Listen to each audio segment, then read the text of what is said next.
God, guys, what is going on with my hair today? I really, need to cut this. I saw the TV Glow, rated PG-13, an hour and 40 minutes. This is an Arthouse Sci-Fi from A24. Written and directed by Jane Schoenbrun, stars Justin Smith and Brigette Lundy-Paine. I Saw the TV Glow is a small film asking big questions.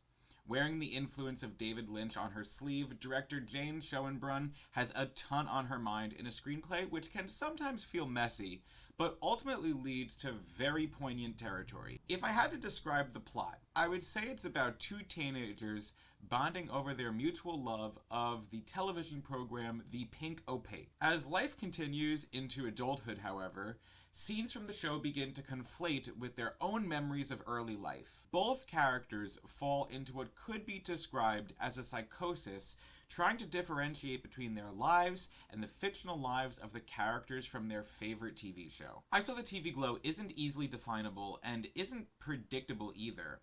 While Twin Peaks fans may connect certain dots faster than others, I Saw the TV Glow broods around its character's subconscious for a while before there's a discernible purpose to all this madness. Owen, Justin Smith, is 2 years younger than his new friend Maddie, Brigette Lundy-Paine.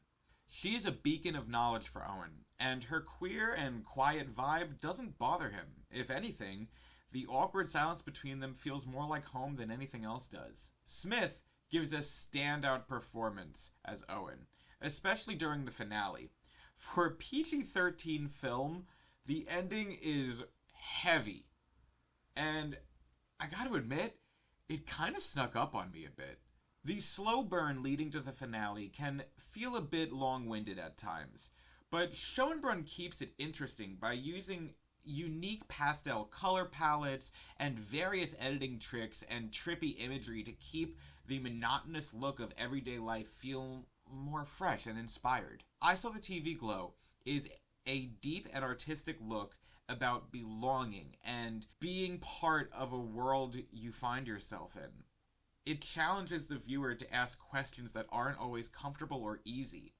Images might gain a second meaning walking from the theater to your car, and you might have this odd feeling that you actually saw a movie that made you question everything.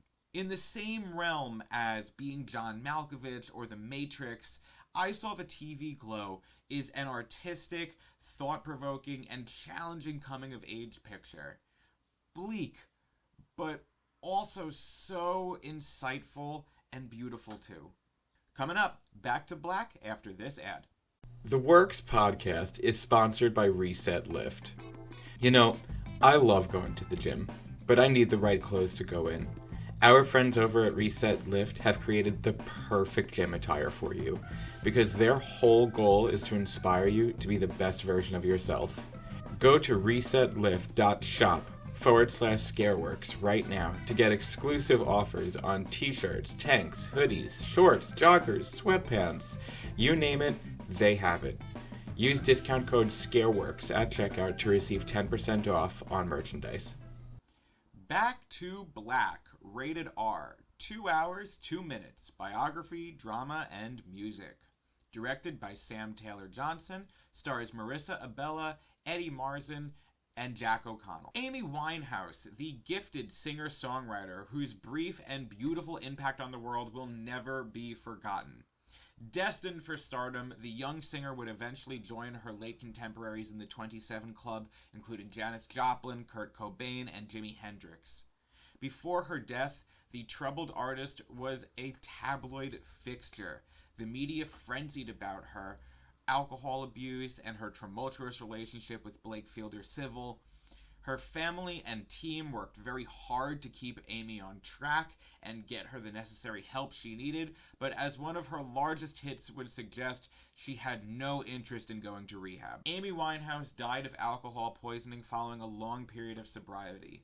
I vividly remember my father, a trained classical jazz musician, mournfully listening to the Back to Black album on repeat the week of her passing. The fire in the bottle may have been extinguished, but her songs will live on forever. In the years since her passing, the world has tried to grapple with the loss, trying to fill the sultry jazz hole she left in our hearts and minds.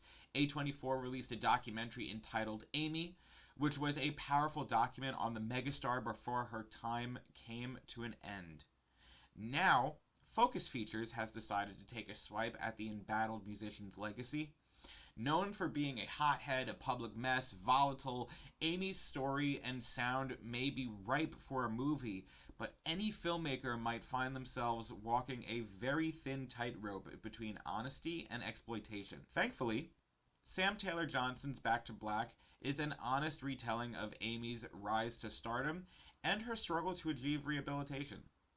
None of this felt exploitative. If anything, it felt rushed at times.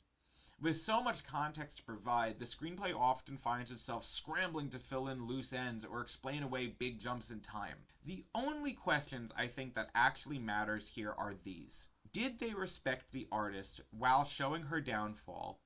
And how was Marisa Abela filling the shoes of an icon? Well, to start with the latter, Abela is outstanding. Abela is not a trained singer, and occasionally that comes through. But generally speaking, Abela disappears into Winehouse. She is transcendent in this role, and has a beautiful voice as well. Abela even got to rehearse with Amy's actual band for the making of this movie, which is, that's pretty cool. With regard to the former, it's difficult to say. Sam Taylor Johnson does an excellent job at humanizing a larger-than-life figure, but much of the making of her music is kept away from the audience. I guess the question is, what did you come to see?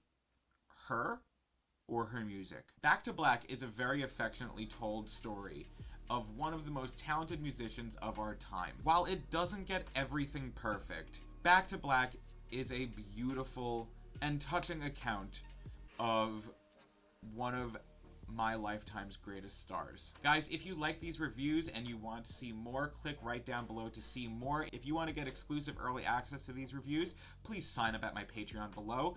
There you'll get exclusive early reviews, access to behind the scenes pictures and videos of what we're doing here at Scareworks, and of course early access to our podcast interviews at the end of the month. Please join down below, and I will see you next time.